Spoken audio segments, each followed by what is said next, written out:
Ассалаумағалейкум, құрметті бауырлар, бүгін 22 мамыр 2026 жыл, есім Еркебұлан. Құрметті бауырлар, мен өздеріңіз білесіздер, осы Қазақстанда елімізде утилизбор мен первичкінің мәселесі және оң жақ рөлді автокөліктер, такси мәселесі деген сияқты автокөлікке қатысты бүкіл мәселені көтеріп жүрмін. Сол үшін құрметті бауырлар, осы видеоны соңына дейін қарап және парақшаға тіркеліп, ары қарата осы видеоны таратып отыруларыңызды сұраймын. Құрметті бауырлар, бұл өйткені соңғы видеолардың бірі осы жолдағы. Енді қазір бүгінгі видеода не көретіндеріңізді айта кетейін. Бірінші кезекте қазір оң жақ рөлді автокөліктердің мәселесі қалай шешу керек, шешу үшін не істеу керек. Соны мысалға келтіретін боламыз. Мысал ретінде Ақтөбе облысы Мәртөк ауданы Жайсан шекара бекетіне барып, сол жерде былайша айтқанда қолмен ұстап көзбен көрсететін боламыз. Енді екінші мәселе осы жерде көтерілетін бізде утилизбор мен первичкінің мәселесі. Оны қалай шешу керек, қандай компромиске келу керек, не істеу керек. Біз осы күнге дейін не айтып жүрік және кімдерге оны жеткізіп жүрік, соның бәрін сіздерге мән-жайды жайып салатын боламыз. Сол үшін құрметті бауырлар, экраннан алыстамаймыз, лайк басамыз, комментарий жазамыз, подписка істейміз, жазыла тіркеле кетеміз және де кеттік ары қарата. Я бұл батыс, күннің өзі қимай жайба тартын, жаман ойын болса айны тартын, ағайын ішінде намыс жатыр, шет-шетінен олар бәрі батыр. Батыс үлкен жария, жартылай Европа, жартылай Азия. Батыс үлкен жария, тек натаран, бізде жоқ басқа вариант. Міне құрметті бауырлар, осы оң жақ рөлді автокөліктердің мәселесін түбегейлі шешу үшін, бұл автокөліктердің елге қалай кіріп кетіп жатқан дәлелдерін бәрін беру үшін және ұсынысты айту үшін біздер қазір Ақтөбе облысы Мәртөк ауданы Жайсан шекара бекетіне қарата келіп тұр. Құрметті бауырлар, бұл жердегі кіріп жатқан автокөліктердің мәселесі былай. Бізде шекара қызметі бар, погранслужба дейміз, ұлттық қауіпсіздік комитетіне қарайды. Осы жерде Ресейдің азаматы бар, Иванов Иван Иванович деген. Мысалы ретінде, сол Қазақстан Республикасының аумағына оң жақ рөлді автокөлікпен немесе Евроклассқа сәйкес келмейтін Евро 2, Евро 1, Евро 0 деген сияқты Евро 4-ке дейін жетпейтін автокөлікпен елдің аумағына кіреді. Аппаратта Қазақстанда Еркебұлан деген бір мырзаға сатып кетеді, маған мысалға. Сол автокөлікті мен алып қалам, сатып алам. Ары қарата оны сатып жіберу үшін деген сияқты неше түрлі құйтырқы әрекеттер. Арзан бағаға сатып жібереді. Сол Иванов Иван Иванович сол автокөлікпен кірді, шекарада тексерілді. Ол автокөлікпен кірген туралы бәрі жазылды. Бірақ та кейін қарата ол шекара бекетінен шығатын кезде ол кісіден сенің автокөлігің қайда, кімге тастап кеттің, не жағдай деп, қаяққа қойып кеттің деп, ондай ешқандай дәлелі айтылмайды. Мысалға қазір міне бізде Евроклассқа сәйкес келмейді, міне Мерседес С автокөлігі міне ресейлік нөмірмен елдің ішіне кірді. Қазір осы міне Қазақстанға барады, бір азаматқа сатады осы автокөлігін,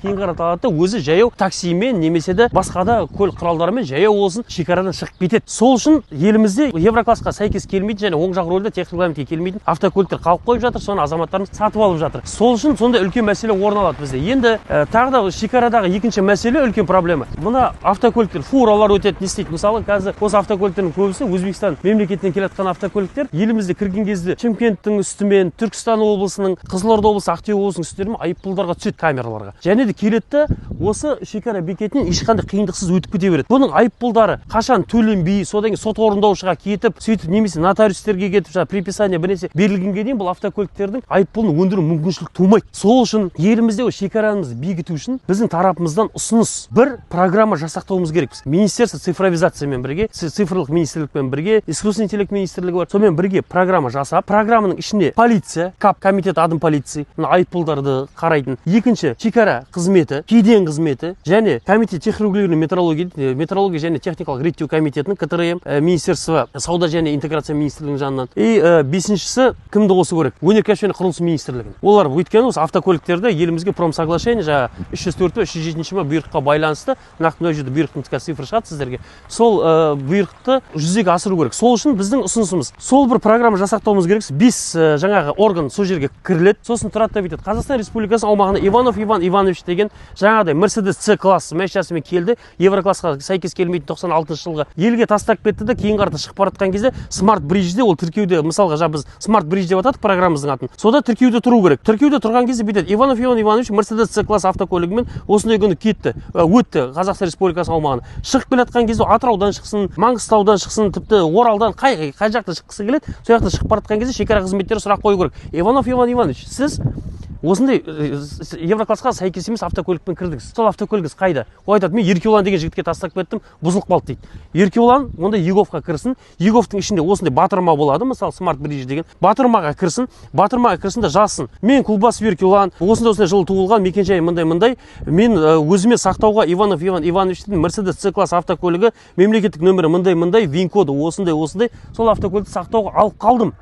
Мен ол көлікті басқармаймын және басқа біреуге сатпаймын. Енді сол автокөлікті бір күні Абдрахманович деген бір кісі басқарып келе жатса, Қазақстанда ГАИ тоқтатып алады да сұрайды одан. Smart Bridge-ге кіреді, ол да жаңа программаға, ол полицияда интегрированный жерге кіреді да қарайды. Мына автокөлік Еркебұланның пайдасына қалып қалған екен ғой деп те, сақтауға тастап кеткенсің. Енді қазіргі таңда оны сатуға болмайды, ары қарата айдауға болмайды. То есть жауапты адам мен ба жауапты, маған сақтауға тастап кетті ме, мен тікелей жауап берем. Сосын екіншіден сол программаға жаңа полиция қосылады. Мына автокөліктер айыппұлға түседі.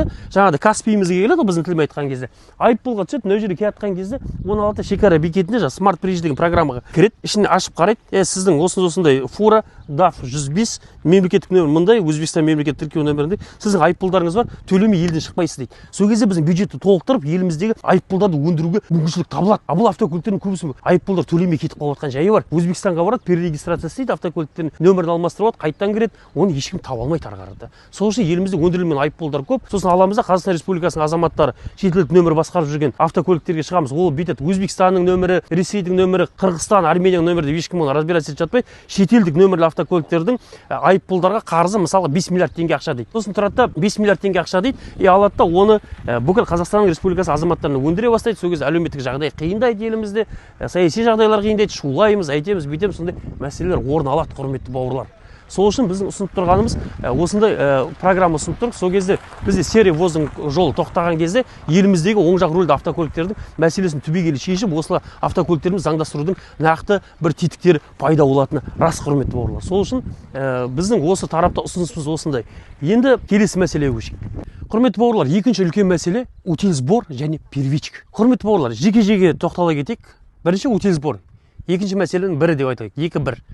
Утилсбор мәселесі. Бізде утилсбор Қазақстан Республикасының экология кодексінің 385 бабы 5 тармағында көрсетілген. Енді құрметті бауырлар, сол жерде бізде 5 тармақта айтады, өндірушілердің және импорттаушылардың кеңейтілген міндеттемелері дейді. Утилсбор, оны бір банктың есеп шотына түсіру керексіздер дейді. Енді бір банктың есеп шотына түсіру керексіздер, бір акционерлік қоғамның немесе жауапкершілігі шектеулі серіктестің мүддесін қорғау, ол Конституцияның қазіргі таңдағы 14 бабына қарсы сот алдында және заң алдында адам мен басқалардың құқықтары тең дегенде. Неге біздер бір жеке кәсіпкердің немесе акционерлік қоғамның құқығын заң арқылы қорғап қойдық та банктік шотын? Сол сұрақ үлкен. Екінші, осы 448-ші бұйрықта экология министрлігінің 448-ші бұйрығын ашып қарасаңыздар, сол жерде айтылады. Утилсбордың жаңа ставкілері, бағалары. Енді ол жерде бізде утилсбор Қазақстанда автокөлікке алынады, темірден істелген, май алынады, автокөлікке құятын моторный масло дейміз, шина алынады, және де лампочка и аккумуляторлерге алынады. Лампочканы тақты білмей, бірақ аккумуляторге точно алынады. Енді қараңыздар, майдың бір келісіне 49 теңге. Код ТНВ-сына байланысты бір майдың, 1 килограмм майдың, килограммда есептелінеді, ол жерде 49 теңге. Ал 4 литрлік майда, демек 200 теңге, ең асып кетсе 200 теңге дейін ақша бар. Утилсбор 200 теңге дейін. Майды сататын білесі үлкен кәсіпкерлер. Соған байланысты біз айтатынымыз, Қазақстан Республикасының азаматтарының өзінің жеке пайдалануына әкелген автокөліктерді өндірушілер мен кәсіпкерлік бағытта импорттаушылардан ара-жігін ажыратып алуымыз керекпіз. Жеке азаматтарға өзімізге автокөлігімізді утилсбор первичкасы учетқа қоятын мүмкіншілік туу керек. Сол үшін мысалы утилсборды бізде айтады, автокөліктің ішіндегі бүкіл несін алып тастайтын болсақ, мысалы Toyota Camry автокөлігі 55 қазақтық автокөлік болып кеткен, қазақтың нағыз мінетін тұлпарларының бірі де бірегейі, соның салмағы 1540 килограмм. Мен оны есептеттіріп көрдім, апарып таразыға салдым. Енді оның ішіндегі майды, шинаны, аккумуляторды алып тастайтын болсақ, оған өйткені утилизациялық алымы төлеп, қайта кәдедегі жарату алымы бізде құйып алған болатынбыз. Енді автокөліктің салмағы ар жағында бәрін алып тастасақ, 100 келі алып тастайық, 1 440 килограмм қалды ма? 1440 тонна да. 1440 килограмм. Енді соны есептейтін болсақ, бізде автокөліктің 1 килограммына қанша шығып кетеді утилсбор? Міне, осы жерде көріп тұрсыз цифрларыңыз. Автокөліктің жеке пайдалануға келген азаматтың автокөлігі килограмм осындайда шығып кетіп тұр. Неге біздің азаматтарды жеке пайдалануға келген адамдарды кәсіпкерлік бағытта көп автокөлік сататын адамдармен теңестіріп қойған, және автокөлік шығаратын өндірушілермен неге теңестіріп қойған? Сол үшін біз айтамыз, азаматтың жеке пайдалануға келген автокөлікке утилизациялық алмаңдар. Қатты алатын, қатты керек болып жатса, утилизацияға жібереміз десек, майдың килограммымен бәрімен келістіретін болсақ, 215-250 мың теңге арасында шығады утилизбор. То есть, утилизбор бізде 50 есептік айлық көрсеткіш, то есть 50 МРП. Оған объемы 0-ден 1-ге дейінгілерді 0,5-ге көйтеміз 50 МРП-ні. Одан асып кеткендерді, жаңа 1-ден 2-ге дейінгілерді 1,5-ға, 2-ден 3-тің арасындағыларыны 3-ге, одан асқан 5-ке деген сияқты түзету коэффициенттері бар. Сол үшін түзету коэффициенттерін алып тастау керек. 50 МРП көлемінде түсіріп берсе, оның өзі компромисс деп санаймыз. Бірақ утилизборды жеке азаматтарға толықтай алып тастау керек. Себебі біздер темірге, автокөлікке қайта өңдейтін затқа, темірді автокөліктің темірін қайтадан балқытсақ, одан неше түрлі мындай труба шығару болады, Кел бері қарата жүрейік. Мындай труба шығару болады. Міне мына камераны ұстап тұрған столбы шығару болады, міне тұрған. Мына скамейкілер, міне отырғыштар бәрі темірден істелген. Темірден. Енді осы темірлердің осының бәрін утилизбор алайық онда. Автокөлікке утилизбор алдың ба, осыларға да алайық онда. Немесе бұларға неге алмаймыз? Сонда бұл табиғи темір болып саналады да, автокөліктің темірі табиғи болмай қалды ма? Оны қаяқтан істедіңдер? Химикаттан істедіңіздер ме? Ол да рудадан, жерден алған қазба байлықты ары қарата обогащетудің арқасында шыққан темір ол. Тіпті мына темірлердің гөрі качествосы өте жақсы. Өйткені мына темірді қазір бұл переработанный темірден істелген, қаттырақ тұрып теуіп не істейтін болса, бұл майысық болады. Қасық мысалға толщинасы айтайық 2 мм, бірақ майыстырсаңыз майысады қасық. Ал автокөліктің крылолары бәрі жұп-жұқа, микронда есептеледі. Бірақ оныкі майыспайды, потому что ол Д4 А2 деген металдан істелінетін қатты сапалы металл. Оны қайта қайнатып, одан ары қарата қасық істеуге болады. Скамейка, мындай камера ұстайтын столбы, мындай жаңағы жарық шамдарын ұстап тұрған опорлар бәрін істеуге болады. Сол үшін құрметті билік өкілдері, құрметті депутаттар, құрметті министрлер, азаматтарға автокөлікке утилизбор алу темірден істелетін затқа былайша айтқанда утопия, басқа сыймайтын зат. Ал екінші мәселе, екінің екісі деп алайық. Бізде первичный налоговый регистрация, первичка. Құрметті бауырлар, қараңыздар, первичный налоговый регистрация бізде мындай мәселе. 1 жыл болмаған автокөлікке 0,25 МРП. 0,25 есептік айлық көрсеткіші. То есть 1000 теңгеден астам, 1000-да 1 теңге. 2 жылдан 1 жылдан 3 жылға дейінгі автокөліктерге 50 есептік айлық көрсеткіші, 216 мың теңге биылдың есебімен санайтын болсақ, ал 3 жылдан асып кеткендерге 500 есептік айлық көрсеткіште. Жеңіл автокөліктерге жеке пайдалануымызға келген. Неге? 1 жыл болған автокөлікті тіркеп, 3 жыл болған автокөлікті тіркеген кезде қандай разница? Сондағы адам не істейді? 3 жыл болған автокөлікті өзі көтеріп алып келе ме ішке? Қандай салмақ түседі оған? Бір техпаспорт пен бір нөмір ғой. Ананы да тіркегенде, мынаны тіркегенде екеуіне бірдей беріледі. Сол үшін бұл жерде айтады, біз қазақстандық автопромды қорғауымыз керекпіз. Иә, автопромды қорғау керек. Міндетті түрде қорғауымыз керекпіз. Бірағында азаматтардың жеке қалтасына түспес. Қорғайық. Енді қараңыздар, елімізде официально тіркелген жеңіл автокөліктердің саны, біз автомобилист М1 парақшасымыз, бізде Қазақстанда официально тіркелген жеңіл автокөліктердің саны 5 миллион 600 мыңнан астам. Соның 45%-ы 20 жылдан асып кеткен автокөлік. 20 жылдан асып кеткен автокөлік иелеріне сен қазір астыңа мініп жүрген 92 жыл Passat'ты, 96 жыл Opel Vectra CDX-ті сатып жіберіп, оның орнына сен барып, біздің автопромның өнімі 7-8 миллионға кемінде автокөлік алды, ол қылға қонбайтын зат. Өйткені ол азаматтың ондай автокөлік сатып алатын қаражаты жоқ. Бірінші біз сол автокөлігімізді астымызда сатып жіберіп, содан кейін барып біз бірінші Camry, Elantra, тағыда не, Highlander деген сияқты вообще жасы 20 жылға жетпеген автокөліктерді алуымыз керекпіз. Сосын барып соны ары қарата сатып, болашақта біздер ана автокөліктерді алатын жағдайға келеміз. Былайша айтқан платежеспособностьті көбейту керек халықтың. Сол үшін біз мындай ұсыныс істедік. Бейтек, көне автокөлік 92 жылғы, 95 жылғы автокөліктерін қалай қыламыз? 20 жылдан асып кеткен. Біздер алайық автокөлікті апарайық та жаңағыдай утилизационный заводтарға апарып тапсырайық, заводты құрайық, шығарайық, завод істейік. Сояқ апарып бір жерге тапсырайық, бір гараж ба, стоянка ма біресе ашыңыздар. Көне автокөлікті апарып тастадым. Сол жерді алыңыздар, маған қолымызда сертификат беріңіздер. Еркеулан, сенің астыңдағы 95 жылғы Opel Vectra автокөлігі 700 мың теңге, или 600 мың теңге оценка істейік, бағалайық, 600 мың теңге. Осы автокөлікке сен шетелден барасын, бір автокөлік әкелесің, кедендік бажы 600 мың теңгеге дейін аспаса, осы сертификатыңызды соған пайдаланасыз. А егер де сіздің кедендік бажыңыз 700 мың теңге болып кетсе, осы сертификатты қоясыз, үстіне 100 мың теңге қоясыз. Былайша айтқанда растаможкадан босатайық. Азаматтардың автопаркты жаңарту үшін ол президенттің өзінің тікелей тапсырмасы обеспечить безопасность дорог дейді. Жол қауіпсіздігін қамтамасыз ету жолында біз автопаркты жаңартуымыз керекпіз. Москваны да бір күн ішінде құрған жоқ. Біз бірден жаңа 100% жаңа автокөлік бар автопарк болып кете алмаймыз біздің Қазақстан. Біздің өйткені азаматтардың қаражаты жоқ оған. Сол айтып тұрған, апар тапсырайық, автокөлік сертификатты алдық, 600 мың теңгеге растаможка істедік. Сосын алайық да утиль сбор первичкеден ол кісіні босатайық. Сол кезде біздің азаматтарға шетелден автокөліктерді әкеліп 3-4 миллионға, 2-3 миллионға былайша айтқанда бір адам жинай алатын, немесе потребительский кредитпен, тұтынушылы несиемен ала алатындай мүмкіншілігі бар. Әкелейік сол автокөлігімізді айдайық. Біздің автокөлік уже көршілес тұрған Қырғызстаннан, Өзбекстаннан, Ресейден, Евразиялық экономикалық одаққа кіреміз ғой. Және де мына Исламабад пен Шымкенттің ортасы 1727 километр екенін санайтын болсақ, Пакистанда 200 миллионнан астам адам тұрады. Иран, Тегеран порт арқылы, Ақтау арқылы Морпорт немесе Ералы құрығы арқылы Иранға да жіберуге болады, ол жерде 100 миллионнан астам адам тұрады. Демек, бұл үлкен нарық. Біз бұл автокөліктерімізді сол жаққа қарата сатып, өйткені біздің автокөліктер утиль сборсыз, первичкісіз және растаможкасыз қойылған бәрін ескеретін болсақ, біздің автопарк арзандайды. Және біздің елімізде автопарк кеңейіп, автокөліктер кеңейіп, сол кезде елімізден тұтынушылар көп келеді. Құрметті бауырлар. Сол үшін біз осы мәселені жаңа бірінші жоғарыда айтылып кетті, жайсанда түсірдік.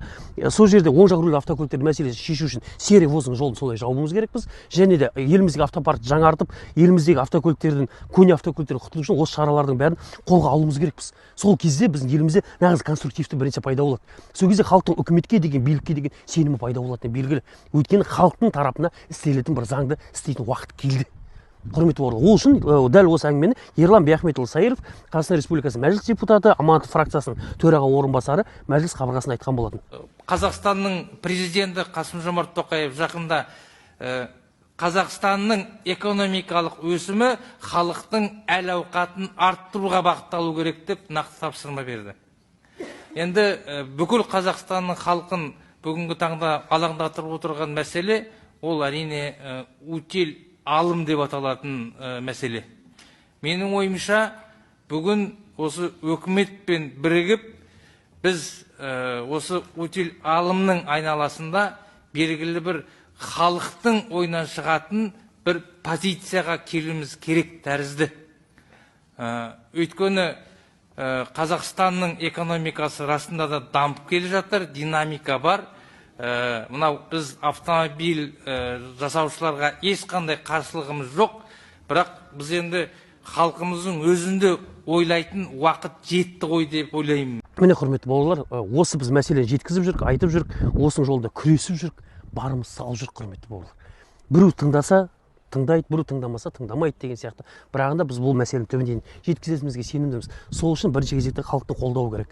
Ал егер де Еркебұлан, сен неге бүгін очкимен тұрсың деп айтатын болсаңдар, менің көзім сығырлау адам, күн түсіп тұр, сол үшін көзім дұрыс көрінбейді. Кешегіде біреу жазған екен, көзі сығыр болып, мындай болып, әлемге қалай қарап жүрді. Әлемге ашық көзбен қарап жүрмін. Көкірегім ояу, көзім ашық азаматпын. Осы мәселенің бәрін апарып жүр. Құрметті бауырлар, біз до конца. Енді соңында бір-екі сөзім бар сіздерге айтатын. Назарларыңызға көп рахмет. Экран алыстамаймыз, бір-екі сөзбен аяқтайық. Құрметті бауырлар, өздеріңіз көргенде жаңа дәлелдердің бәрін көрсетіп шықтық сіздерге. Біз осы мәселелердің бәрін көтеріп жүрік, осы мәселелер жоғарыға дейін жеткізіп жүрік. Бірақ өкінішке қарай манағы айтқанымыздай біресе тыңдайды, біресе тыңдамайды. Енді біздер бұл мәселені шешу үшін аудиторияны үлкейту керек болды бізге. Айттық, Инстаграм парақшаға, ТикТокқа, немесе Ютубқа жиналайықшы, 1 миллиондай подписка істейікші. 1 миллион подписчигіміз болса, біздің сөзіміз бір жерде жүре бастайды. Ал өкінішке қарай енді азаматтардың өздерін біз бір жерде енді сондай бір намысты халықпыз ғой. Біреуге подписаться ету, немесе бұл нені видеоларды өзінің сторисіңе қойып, немесе статусқа қойып, ары қарата таратуға намысымыз жібермей ме, сондай бір мәселеде енді біздер мен жеке жай азаматпын. Мен простой гражданин Республика Қазақстан. Мен бір жерде министр болып істемеймін, бір жерде областный әкім беспін. Жаңағыдай мына комментарийларда бәрін жазатындай, хоть КМБ-да жұмыс жасамаймын мен. Ешқайда жұмыс жасамаймын, мен былайша айтқанда простой гражданинмін.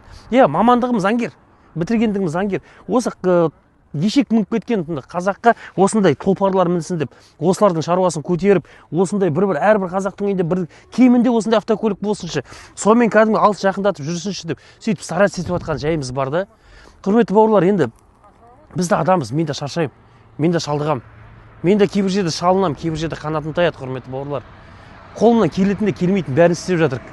Мен жаңағыда айтқан, миллион подписчик дедік, оған жеткізе алмадық. Тағы да мұндай жерде хат жіберейік дейміз, жібермейді, білмеймін, бір намыс жібермейді бізде. Қаяқтың намысы екенін білмеймін, сасық намыс, бір мәселеміз шеше алмай жүрген жайымыз бар. Сол үшін, құрметті бауырлар, енді ұсыныстардың бәрі осы парламентке барып апарып жүргеніміз осы. Енді осы күнге дейін біздер бұл вопросты көтеріп жүргеніміз Қазақстан Республикасы Аманат партиясымен бірге көтеріп жүріп, және де мына ОСДП, жалпыұлттық социал-демократиялық партиясы өздерінің сайлауалды бағдарламасында утилизбордың мәселесін шешіп береміз деген сияқты уәделер болды. Бірақ сайлау алдындағы бағдарламасы неге орындалмады деп олардан талап ететін, сұрайтын сайлаушылар оларда тағы да жоқ.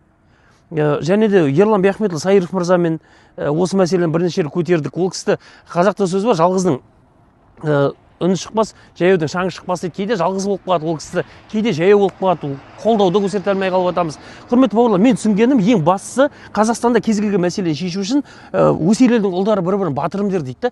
Батырымыз деп. Менің батырым молодец, красавчик, сен шешесің деп. Алды қарата кәдімгідей заң аясында жүр бауырым, заңмен істе, шешесің деп бәріміз қолдап, лайк басып, комментарий жазып, жақсы, ол мәселені тіпті қолдамасаң да кедергі істемей сөйтіп отыра алмаймыз. Біздер комментарий жазған кезде, хейт істеген кезде, бірін істеген кезде, анау ананың адамы, мынау мынаның адамы ешқандай дәлелсіз, дәйексіз, тек адамды табалап, жерге дейін кәдімгідей езіп тастауға бармыз да, өзіміздің бауырымызды, өзіміздің қазақ азаматын трәп қылып тастаймыз да, әңгіменің шындығын айтайын. Аяқтарын сүртіп кетеміз да. Сол үшін біздің елімізде көптеген мәселелер шешілмейтіні. Бізде көпбалалы аналар көтеріп жүрді бір мәселені, жолдың мәселесін көтереді, жылдамдықтың, автокөліктің, утилизбор, первичка, тағы да не, тұрғын үй, бүкіл жерде мәселелерді көтеріп жатады. Бірақ аламыз, анау ананың адамы, мынау мынаның адамы сатылып кеткен деп аламыз да езгілеп тастаймыз да. Біздің халық ретінде менталитетімізде сондай бір мәселе бар. Біздің апарып жүрген ұсыныстарымыз бәрі заң аясында, компромисс бәрі бар, бірақ да өкінішке қарай халық тарапынан қолдау жоқ, құрметті бауырлар. Енді құрметті бауырлар, сіздерге айтатыным, енді осы транзит автокөліктері батыстың территориясында жүріп жүр. Сонымен қатар Қарағанды, Шымкент, Алматыда жүріп жүрген жайы бар. Соған жүру үшін біраз еңбегіміз сіңірдік, жүгірдік. Осы утилизбор первичка мәселесін шешеміз дедік. Бүкіл заң аясында нақты ұсыныстарымызды бәрін жаздық.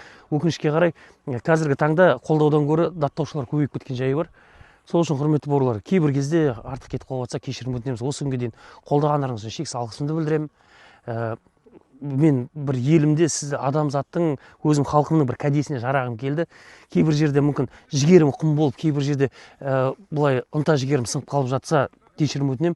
Артық сөйлеген болсам кейбір жерде бәріңізден кешірім сұраймын. Бірақ да мен қолымнан келгені бүгінгі таңға осы, құрметті бауырлар. Егер де осы мәселе шешілсін десеңіз, бүкіл кейсті сіздерге бүгін бердім, айттым, жеткіздім деген ойдамын. Қағаз түрінде керек болса да бүкіл құжаттарды бәрін Instagram парақшаға, YouTube-қа да, TikTok-қа да бүкіл жерге шығарарым. Скрин істеп алыңыздар, скачать етіп алыңыздар. Сонымен ары қарата осы мәселені көтерем дейтін мықты бектер болса, солар пожалуйста, әрқашан дайынбыз.